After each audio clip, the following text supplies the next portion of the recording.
Greetings, everyone. Hello, hello, hello.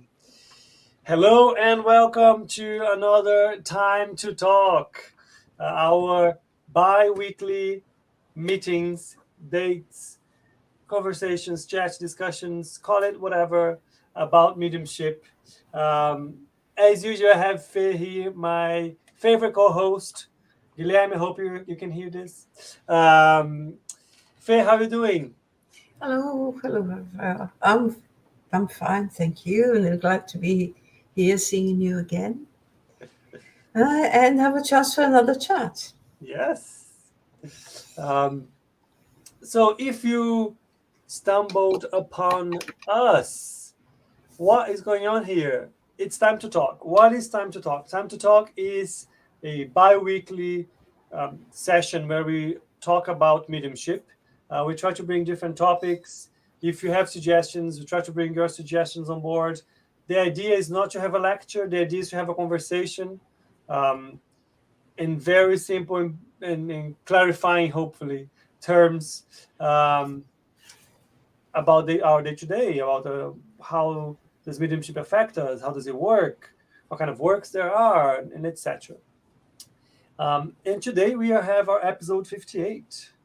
But before we go into the theme, our usual announcements, we need to give a shout to our broadcasters. First of all, I have the Spiritual Society of London, which is a study group here based in the UK, here in London. We have a few sessions about Spiritism. We have some online sessions where we study Kardec's books. We have a face-to-face sessions as well on Thursdays. If you'd like to know a bit more about that, or if you'd like to join the study sessions, you can take a look at our Facebook page or YouTube and so on, and you can join in. SSL is affiliated to BUS, the British Union of Spiritist Societies.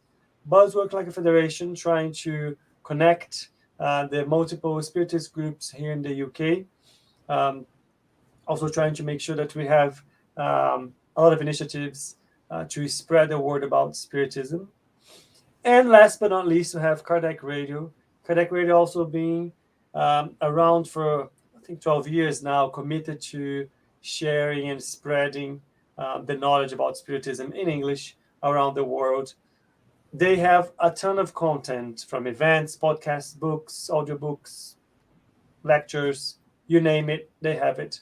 Go check their webpage, go check their Facebook page, go follow them on YouTube so you don't miss out on anything. And you will not regret. Right, today, episode 58. Episode 58, we have the question: is mediumship an individual task? And I will tell you why we got to this question today in this session, because I recently restarted to read one of Andre Louis' books, the second book about Astral City, his experience in Astral City, which is called The Messengers. I'm still in the beginning of it. I mean, it's been such a long time since I read it that I don't think I remember much. But I'm in the beginning of it, in the first chapters. And just by reading the beginning of it, it just amazed me how much there is behind this question. And we always talk about, not always, but a lot of the times we talk about the medium, right? The figure of the medium here on Earth, and what kind of work they can do, how it affects their life, how to develop mediumship, what to do if you find yourself as a medium, and we focus a lot on that element of that image or the figure of the medium. And that's why I wanted to pose this question. Is mediumship, after all, an individual task? What does that question make you think, Faye? Well, I would say that depends from your perspective, from what you consider. But I think together with that, I would like to propose another parallel, saying that of all the abilities that the spirit has, the spirit has, as you and I and all of us, yeah, we are spirit. We've been on the other side. We're coming back. So it's not something that people can say, "Oh no, I've never been there." No, it's not true. But with the spirits develop their perception that once an incarnate spirit can be expressed to manifest their perceptions as animism and parapsychological abilities or that, but that's what the spirit has, what they can do. However, mediumship is a more complicated thing because in that sense it's finite, because we are not eternal mediums. We are mediums during a time frame. Now, Interesting. It's a time frame, isn't it? So now, if you say, well, Qakers Xavier, he's a medium. No, he was a medium. He's a highly enlightened spirit.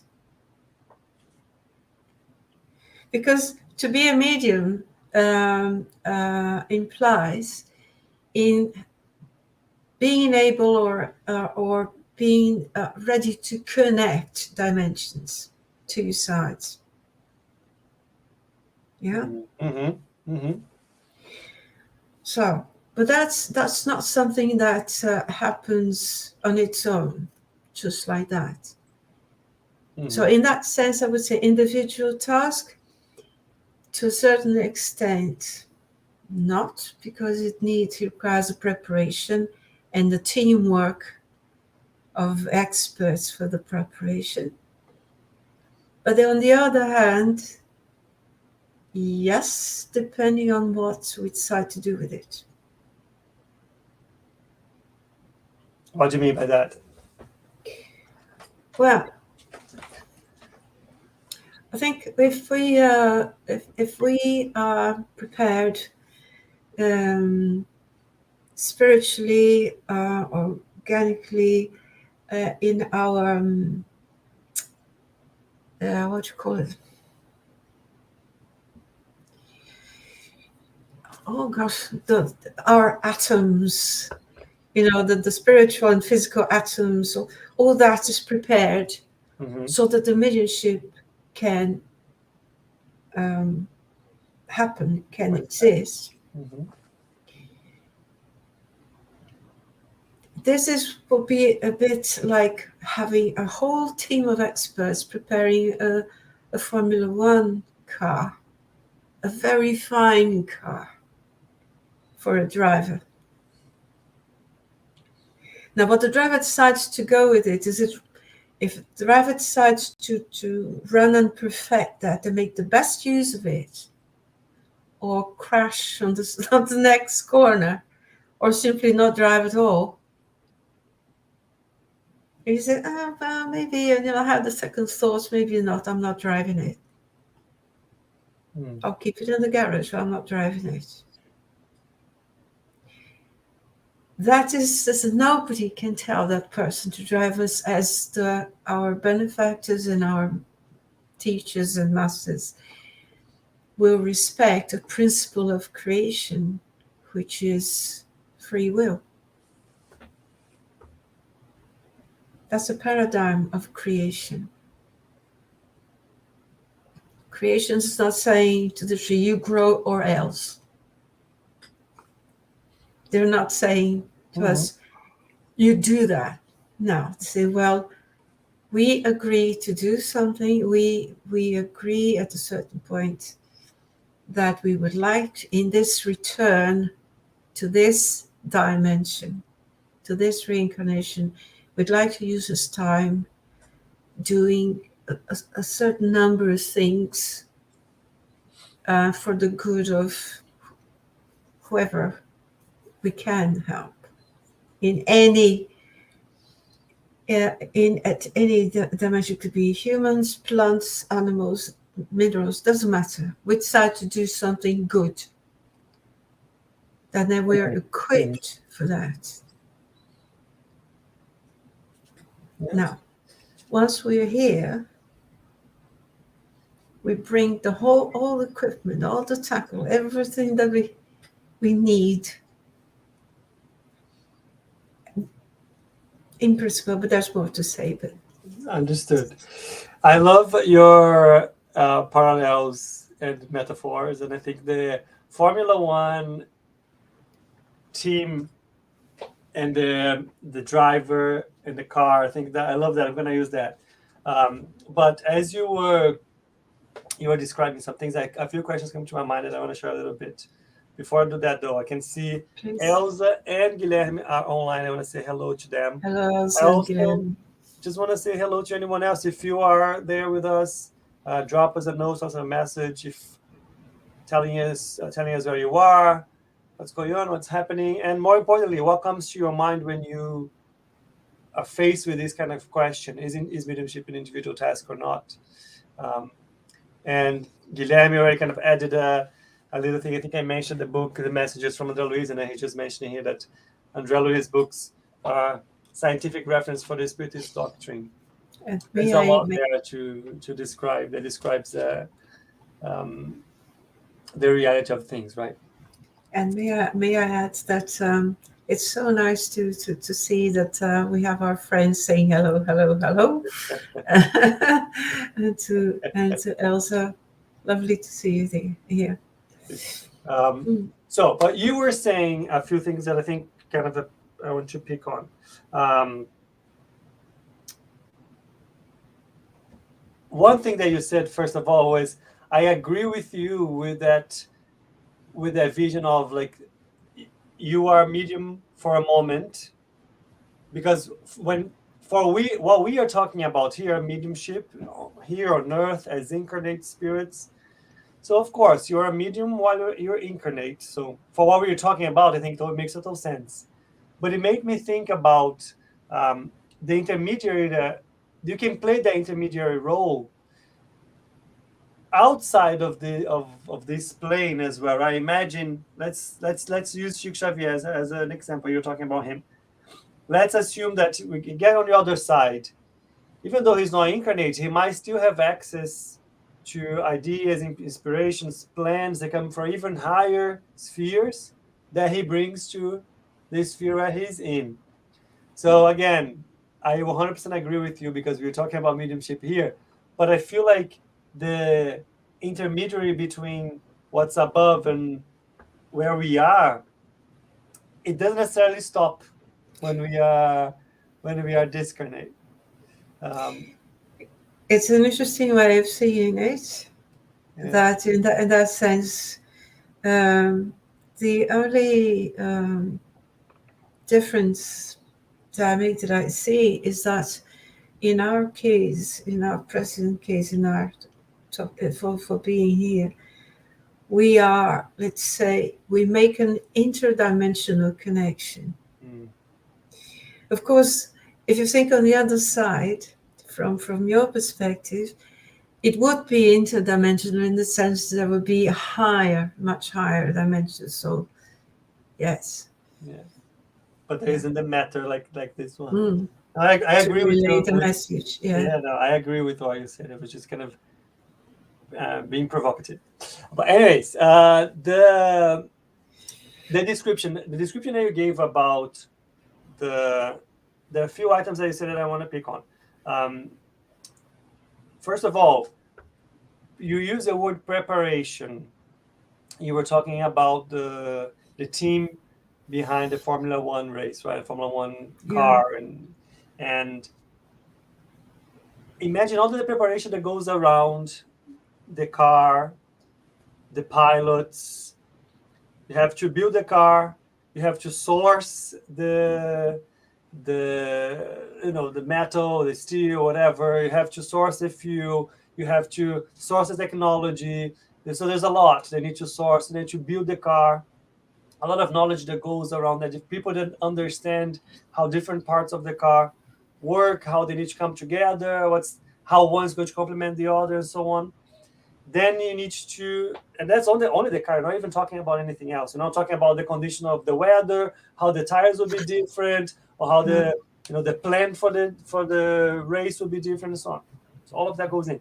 And then you have the pilot, which needs to know how to, of course, drive the car in the multiple different race plans and environments that it can happen. But also, it needs to know its own strength, know its own weaknesses, have very good mental preparation for the stress, how it's going to deal with things last minute, how it's going to have to kind of be under a lot of pressure. So imagine the size of the team behind all of the preparation for somebody who's going to run a race, compete on a race. Yeah. So on that sense, you can never say look, it's an individual, it's a one person kind of thing, because one person would never be able to get everything to be in that position. However, as you said it pretty well, if the pilot goes into the car and decides not to accelerate, they will not do anything. The car will just stay there, regardless of the preparation, regardless. So yes, because there are individual skills that some are mandatory, so that they have they're essential, and they are developed at a knowledge level and skills level with the team. Other skills are results of a personal commitment to improving at various levels, and at the social communication, and at all the different levels of intelligence, the perception, to refine that perception. And so the reason why I used this F1 example is because I think as a medium and mediumship, an incarnate medium, I feel the sense of urgency for something that needs to be very well understood and used for the best purposes within a limited time frame. Unlike the race, we cannot say when our time frame is how long it's going to last. This is something that in our example, there is a limit. We know that there is a limit. There is a limit. We don't know what the limit, when it's going to be. So the F1 driver knows there will come to a point when he can ease all the tension and relax, so the work's done. If we, on the other hand, if we decide as mediums to carry on to pursue this route, because somewhere back in the past, up there somewhere, we've decided, no, I want, this is what I want to do with my next opportunity, of my next experience towards development as an individual, then I must be ready to keep going. Because I can't say, well, I'll do this for a while and then I'll stop. I'm not a medium anymore. No, I am still a medium, inactive at that, but I still am. This means whatever was invested in this preparation doesn't cease, doesn't stop. Mm-hmm. My acting does. But there will be consequence for that. Absolutely. The word you use, I think, for me, that I like the most, and I think one is that we go back to, is the commitment, right? Whether, and I think it's an important thing to kind of think about, mediumship is not something that is restricted to spiritism, right? No. Mediumship is just part of life. Yeah. It doesn't pick, oh, mediumship, there will be mediumship here because the spiritists are not. Mediumship just is Yes. everywhere. And regardless of being aware or not, it comes with a responsibility. And that responsibility came from a commitment that you made. You might not remember and so on, but it's something that you made. Look, I commit to, through this, generate this positive impact. Yeah. And there will always be an element, as Faye is saying, it doesn't matter how many people are behind you, supporting you, helping you, guiding you on this plane, on the other plane, there will always be an element of, you need to decide, you need to want to do it, you need to take the responsibility, take the commitment seriously, and so on. It comes down to free will, which you already mentioned, right, Faye? I think it's which is the ultimate asset and challenge, I would say, that we have, how we apply that. And we always focus a lot on the responsibility of the medium in terms of studying, understanding, learning, finding ways of using mediumship in a way that will help others, detaching from self-interests, with a group or with an institution that is dedicated to, helping others and knows about it, studying it, investigating it. So we always bring up the element of the individual responsibility with that. But what about the team? I want to focus a bit on the team. What about the team behind the car? Right. Well, the team, the spiritual team, the team of benefactors, of specialists, of teachers, tutors, mentors, and they're all there supporting each and every one of us when we are given the opportunity, when we choose and or are given the opportunity to reincarnate.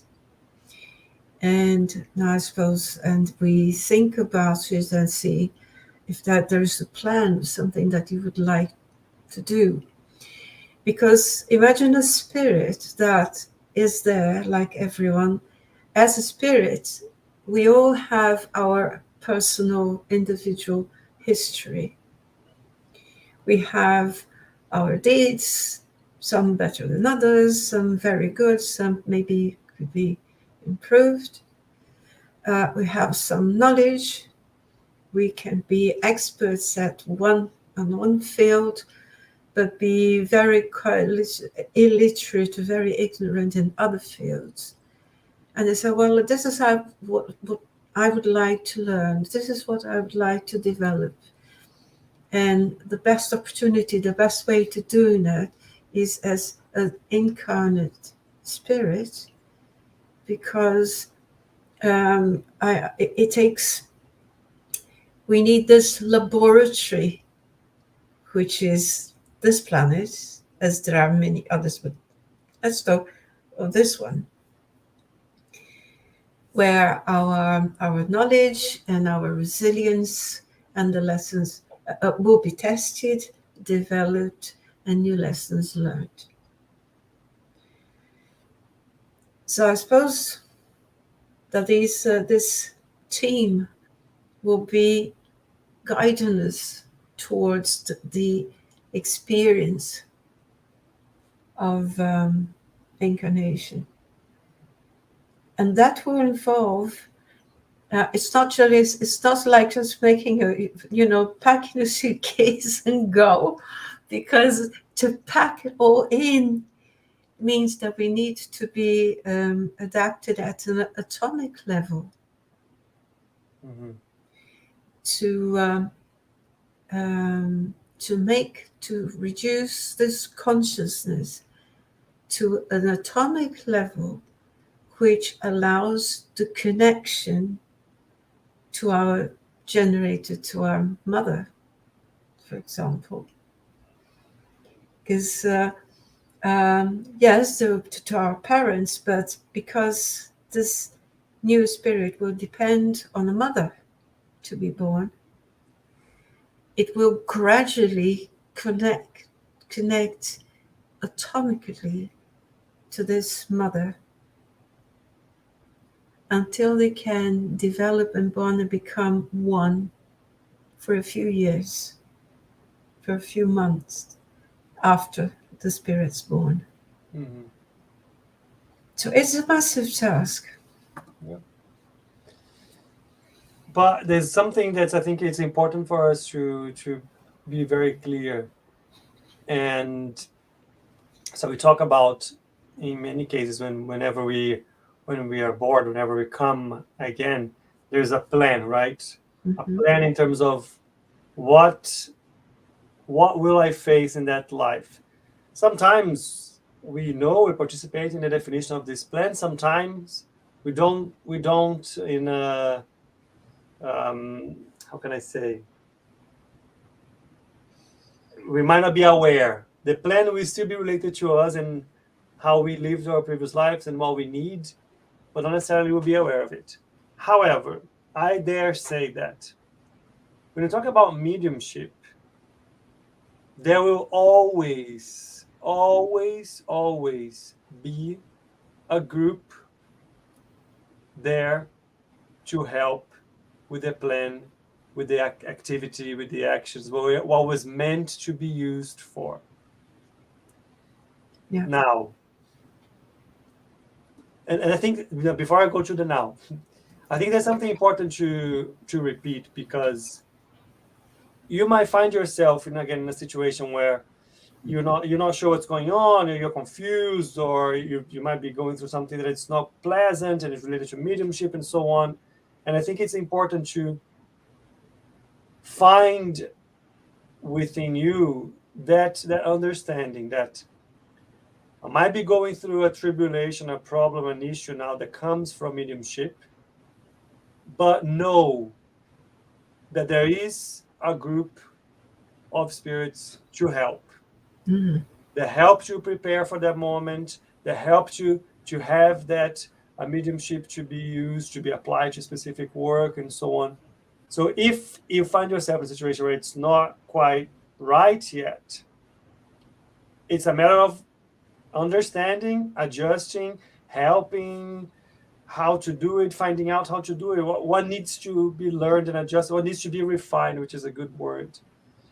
So the group that is there to help you when you are ready and prepared, and you search for them, can find you, get closer to you, and help you in the way that you need.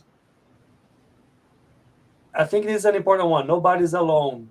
And it's not a matter of, oh, God is with all of us. He's always with us. But it's more objective than that. Just like the driver about to start the race, the medium also has a team of people that got them to that moment. Yeah. And again, you still in this parallel with this metaphor, the team will be there for one purpose.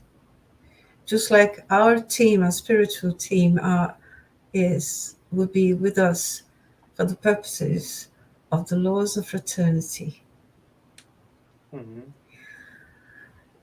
We may be born equipped, physically, organically equipped to be the medium, because our body as a tool needs a certain organization, needs the molecules and the atoms which were provided in this huge programming that was done spiritually first.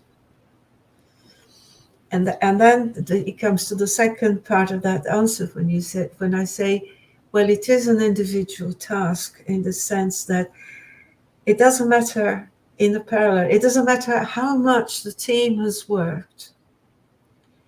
If the driver decides to let them down for whatever reason,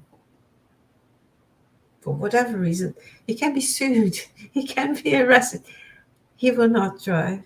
The team will be let down. A huge structure will be let down, and the work won't be done until a new person is prepared to fit in and carry on. So it's a huge loss. Yeah.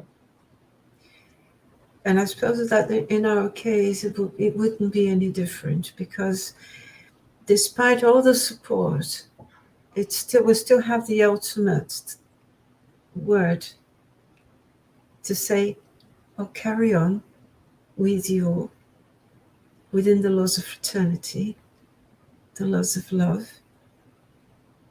in which I represent all of you.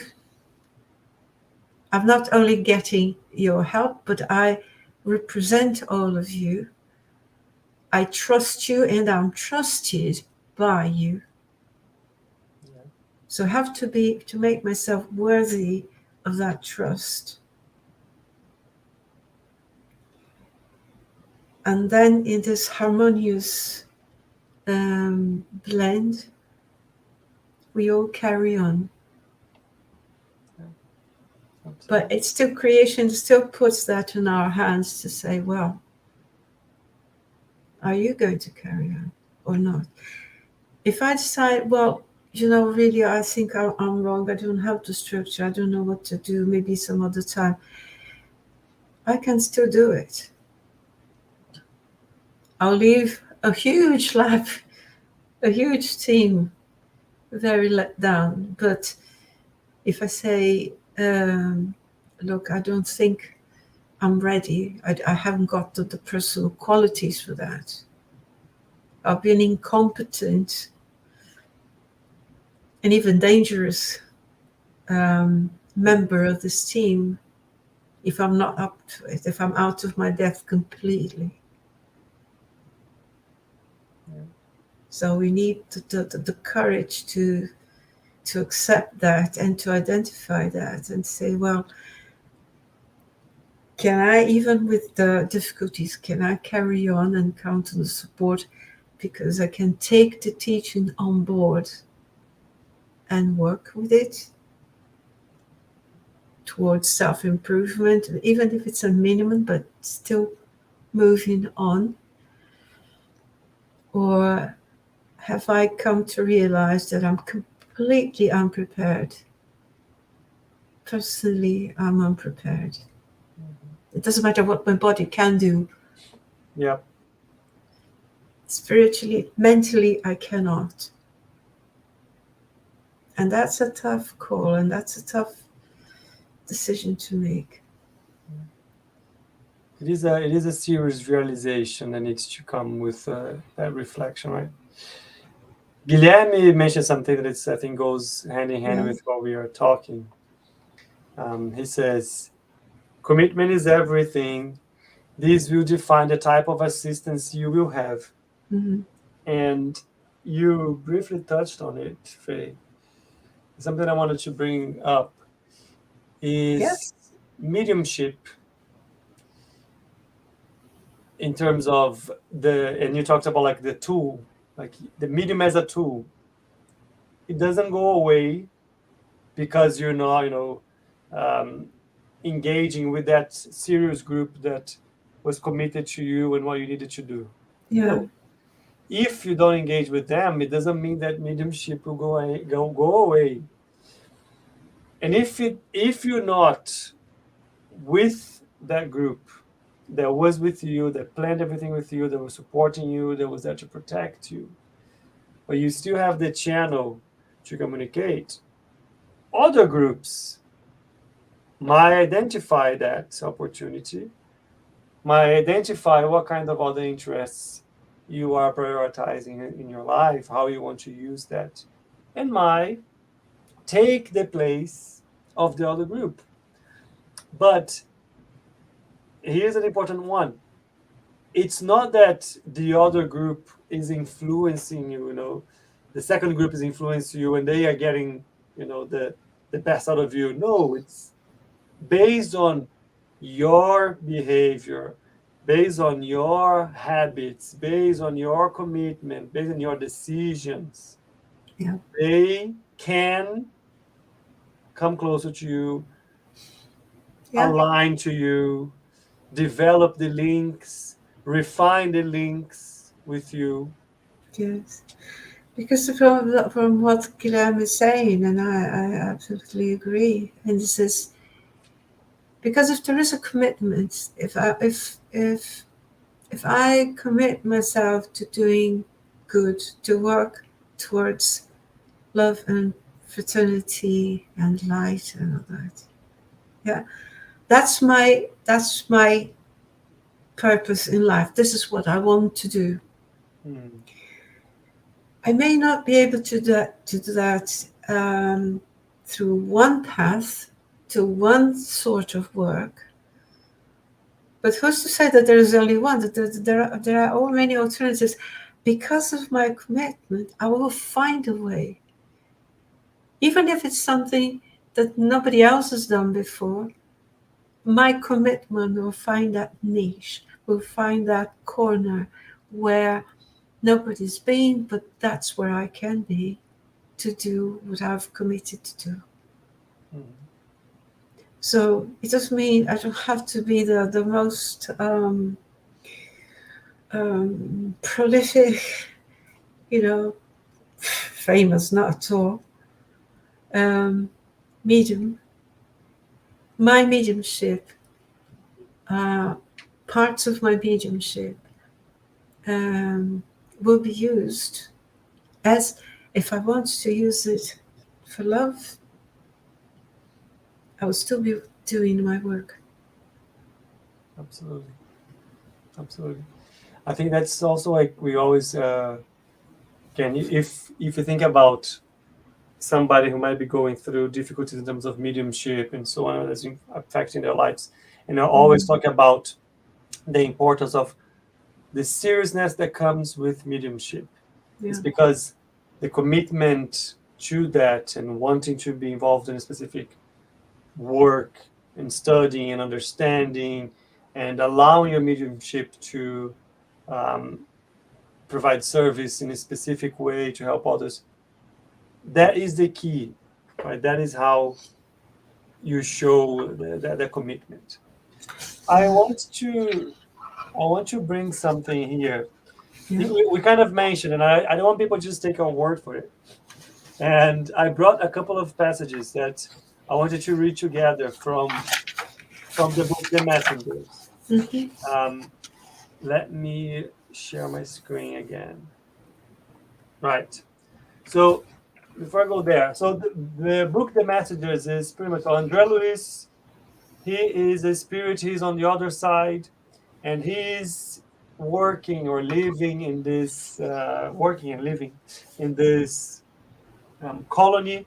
Let's say in this, it's like a city, like a spiritual city, and that city has a lot of different departments where they provide help and support to spirits in need that pass away and they find themselves lost or suffering and so on. And so that colony tries to provide help to people in need after they pass away.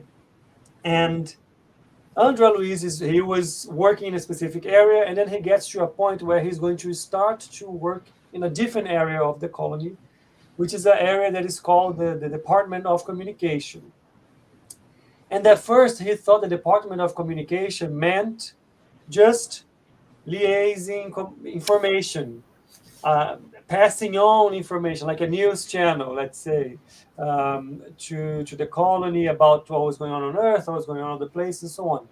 And as he gets closer and starts to learn about the department, he realizes that it's actually not just a newsroom, right? It's much bigger than that. Yeah. There are a couple of passages here that I want you to read so we can have a Sure. think about it. Forgive my, not very aligned picture, but that's just a little paragraph from the book. No, it's okay. So this is his friend who is taking him to this new department, talking to him. Don't get the idea that this is all just some type of postal service. The center trains spirits to become living letters of rescue and assistance to other spirits who are suffering in the umbral. Umbral is just the in between, is the area in between Earth and the spiritual world after people pass. Let's just assume that they are in the in between region, and that's what's called umbral. On It's a Earth, threshold, isn't it? sorry? It's a threshold. The threshold, yes, exactly. Yeah. So I'm going to read the sentence again. The center trains spirits to become living letters of rescue and assistance to other spirits who are suffering the umbral on Earth's surface and in the darkness. Did you actually think that so much work was just meant for broadcasting news? Broaden your outlook. Our service here is a copy of the type that is being carried out in the most diverse spirit cities of the higher planes. Many, many spirits are trained here to spread hope and consolation and to provide instruction and counsel in the various arenas of the planet's evolution. I don't mean just invisible emissaries, however. We also train tightly knit groups for reincarnation. Mediums and instructors live here by the hundreds every year. Those who will be involved in giving spiritual comfort are trained by our messenger center and are sent to the incarnate realms in considerable numbers. So, this is just from one specific colony, but there is a department destined to prepare people for that incarnation as workers around mediumship. Not only mediums, but workers that are linked to mediumistic activity. So we can start to see how big the group behind the Formula One is, right? Yeah. How much preparation goes into it? And they say here, hundreds of people are prepared every year. What do you think of that, Faye?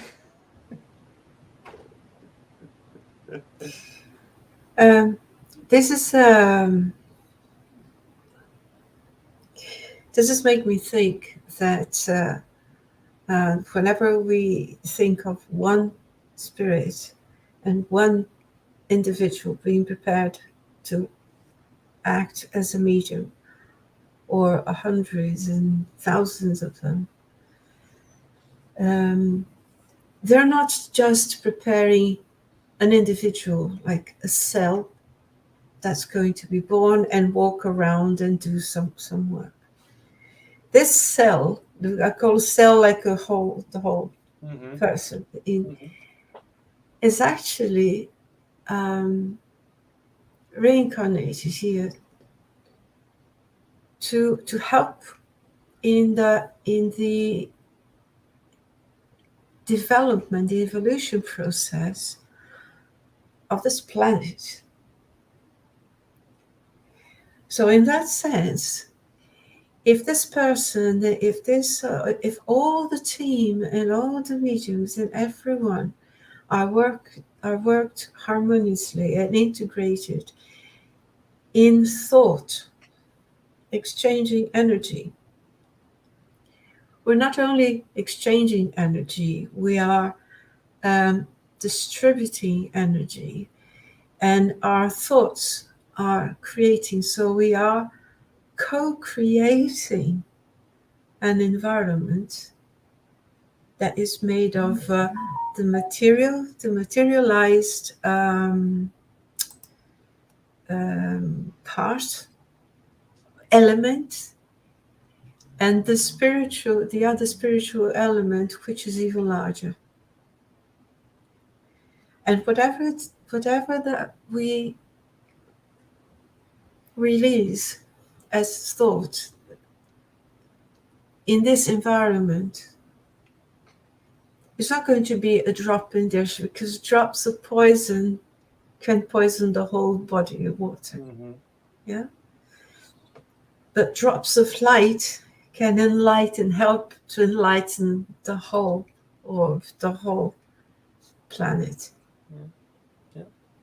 And that includes the materialized and the immaterialized, the incarnate and discarnate.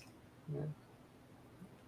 So it's actually being prepared to act at a very delicate but exciting line of work, with a huge responsibility, but it's a huge honor at the same time, as I see it. Yeah, absolutely. I think two things that come to pop to me in this paragraph. Mm. First is how they put the people being prepared, not talking only about mediums, but the people being prepared as living letters of rescue and assistance. I think it goes to what you were saying in terms of like the responsibility that comes for helping us as civilization across the globe evolve. Yeah. I think there's something too poetic about how they're putting this, and I think it's on purpose, right, that they're doing that, the living letters of rescue and assistance. And the other element that for me pops a lot is the very end when they say that they train a tightly knit group for reincarnation. Mm-hmm. What do I take from that is as a medium, that if I am in a position that I am a medium, first of all, is an invitation to be part of something that's truly valuable and helpful to others. Second of all, it's not, I was talking about, be sure that you have the support of a group that is part of the plan, that wants to help you and it's going to be there for you. But not only that, it's not just a spiritual group. It will be a material group as well. It will be people incarnate. It will be other people that will be around you, with you, that you will meet and so on.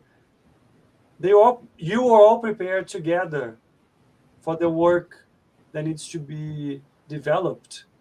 So it's some confidence that it's not just spiritual help, but there's also incarnate help. And I think it helps see this invitation as a nice invitation, something positive that gives you energy and light, instead of heavy and burden. So I like those two things pop for me. Before I go to the second passage, Yes. I have a comment here to bring up. So Okay. Luxart is asking us, can a creative talent be treated similar to mediumship?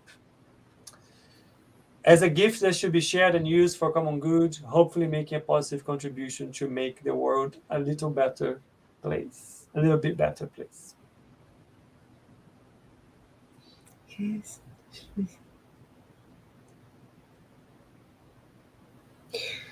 Well, I don't see why not. But it says a creative talent is a form of expression, is a form,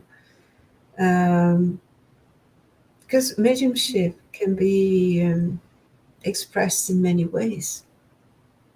It can be expressed in a very technical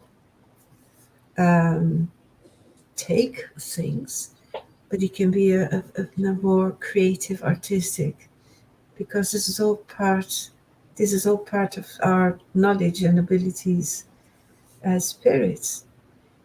And just as the very technical engineer or doctor has their role in the wider society to bring good, to do good at that level that they can, so can a creative talent, so can an artist help support the other professionals in bringing people to a more harmonious, peaceful, and enlightened, balanced existence. So, yes. I agree 100%. If you think about, isn't intelligence an asset that we have? Isn't our free will an asset that we have? Isn't our ability to present things, rationalize things, create things an asset that we have? Everything that we have at our disposal is an asset that we have. Yeah. And we need, and we should, and we can put it to use where we can help others. So I agree with you. Yeah, I heard somewhere, this is probably in one of our studies, I can't remember now, but that this millennium, the new millennium, would be called the millennium of the arts.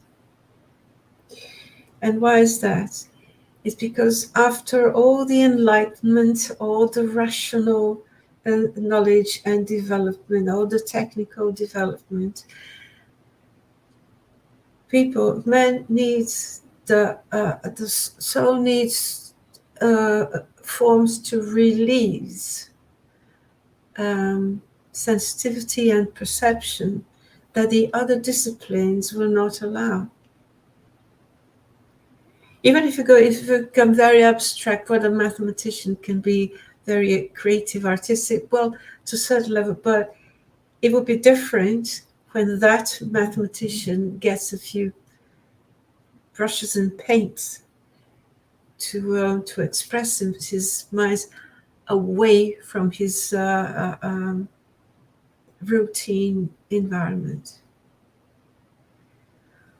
So I think it's becoming a time when all the sides of knowledge, of experience, will be more accepted and more integrated. So all sorts of mediumship can cooperate in that, because you can have mediums in all those areas, and they're starting to work more closely together and accept the line, the division line and the bonding line that there is connecting you up. So there isn't like a sharp wall or between them. No, there is a point of blend, of merge between them. Very nice, very nice. I'm going to bring the second passage here. It's a bit longer, but okay. I will ask you to bear with me. Still not too long. Right. So then Andrea Luis, after his friend mentioned that to him, said, "Really?" I said in surprise. "According to what you're saying, their work of providing spiritual enlightenment should have made a lot of headway in the world by now. After all, there were like hundreds of them coming, right? Hundreds and hundreds and hundreds every year." Tobias gave me an odd look, smiled serenely, and explained, "My dear Andrea, you haven't considered the fact that this preparation in and of itself doesn't mean they will be successful. Thousands of qualified messengers live here, but the ones who actually succeed are rare indeed. Some manage to accomplish their task partially, but most fail completely. Real service is not just an idea, it involves effort. without which the work can neither begin nor prevail. Ranks of mediums and instructors live here for the physical world with special training because benefactors in the higher realms need selfless, altruistic mediums in order to enhance humankind's redemption. But when these messages forget their missionary spirit and their dedication to their fellow beings, they usually become worthless instruments. Just as there are plows and farmers, there are mediums and mediumship, doctrinal instructors and doctrine. A farmer may own an excellent plow, but if he lacks the desire to use it, the only thing the plow will produce is rust. The same applies to psychic faculties and great knowledge. Mediums may be endowed with a very powerful mediumistic ability, but if they cannot see beyond their own interests, they will completely fail at their assigned task. Believe me, my dear friend, all constructive work carries with it its corresponding struggle. Those who endure the hardships and setbacks of the front lines are very rare indeed. An overwhelming percentage of mediums avoid facing the heavy gunfire. Countless workers retreat just at the moment when the task offers the most valuable opportunity. Sobering. Yeah. And again, look, the idea is not to bring this as a to scare anyone, anything, but it's more of a. I want to go back to the question: is mediumship an individual task? Yes and no, but because you're not alone, you will never alone. However, it will take only you and you alone to do it or not, to go to it or not, to decide or not what you want to do with it, if you want to use it or not. So I think a lot of it relies on that, again, that drive and the decision that you have to make yourself. But you're not alone. And I think that's where Yeah. we can get like we can, what's the word? we need to hold on to. We need to hold on to whenever it feels it's too hard, too difficult. We're not strong enough. Yeah. We have it. We have it with us. Yeah. It's something that it is overt. It's something, it's not to be avoided or brushed, because it's something to be learned, matured, to carry on accordingly. So not avoided. There's no reason. There's no need, because there's always something. Nobody's going to push anyone to any limit that's not acceptable and feasible for each case. So nobody's going to be expecting more than anyone can yield. And there is always one more step that we can give towards achieving what we've committed to do gradually, but a gradual step is still a step. It's much better than none, Yeah, isn't it? absolutely. And we won't be alone. Absolutely. Very well put, and a great way of wrapping it up, Faye. So our time is up. That's why I'm saying this. So let me quickly give our announcements so we can say our goodbyes. Before we say goodbyes, announcements as usual. Every Wednesday we have at 9 p.m. UK time, Spiritual Light, different guests, different topics every week. Tune in. You can follow Buzz and Cardiac Radio Make sure you don't miss out. On Saturdays, we have from SSL our Mediums Book Study Group. If you'd like to join us, it's an online session at 10:30 a.m. UK time. Or you can join from wherever you are. You have the details here. And that's all I had, actually. I want to say thank you. Thank you to you, Faye, for a great conversation. Oh, thank you. Such a nice topic, such a tricky one. Is it not? Is it individual? Is it not? I want to say hello, thank you, and goodbye to Elsa, Guilherme, Marco, and Luxart for joining us, for the messages, comments, and etc. It's always nice to have you guys here with us. Yeah, they're lovely company. And once again, thank you, Faye. Hope to see you in a couple of weeks. Yeah, surely. Hope to see you too. And hope to see you all. Thank you. Thank you. Bye-bye. God bless you. Bye.